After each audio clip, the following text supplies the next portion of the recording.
Et pour faire face à ce jeudi noir, certains vont recourir au télétravail pour éviter de prendre les transports. Clément Rocher, bonjour.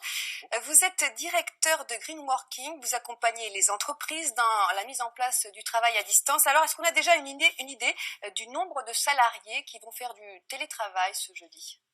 C'est impossible à dire. On sait effectivement que beaucoup d'entreprises ont formalisé la mise en place du télétravail à travers une charte, un accord collectif de manière régulière. Et évidemment, ces accords ou chartes prévoient également la possibilité de télétravailler dans des circonstances exceptionnelles comme cela va être le cas d'ici la fin de la semaine. Mais c'est très difficile à pouvoir faire effectivement des projections. La ministre du Travail avait appelé les entreprises à plus de souplesse. Oui, tout à fait. Effectivement, maintenant, depuis les ordonnances de 2017, il y a même la possibilité inscrite dans le Code du travail de pouvoir télétravailler sans forcément accord ou charte, par simple demande du salarié. Le collaborateur peut le faire et l'employeur doit répondre. Alors, est-ce que l'entreprise doit accepter ou pas forcément ?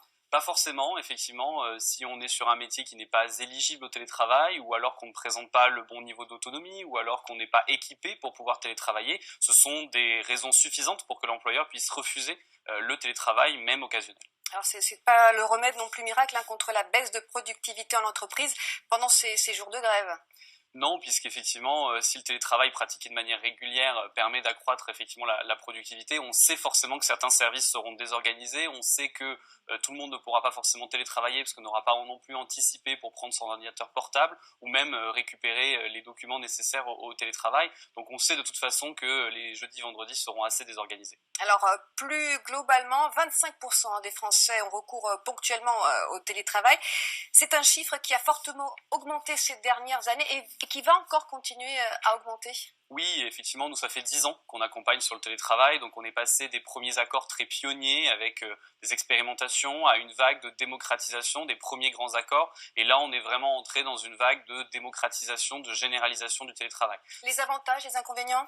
Les principaux avantages, c'est moins de transport, moins de stress, plus de productivité pour Surtout dans notre région. Surtout effectivement dans des grandes métropoles, puisqu'il n'y a pas effectivement qu'Île-de-France, il y a aussi d'autres grandes métropoles qui peuvent être concernées. Et puis surtout, ça permet aussi de continuer l'activité, c'est la problématique de continuité d'activité, et le cas de la grève est un cas effectivement assez emblématique de cela. Merci infiniment. On sait que les mentalités évoluent sur ce dossier. Merci infiniment.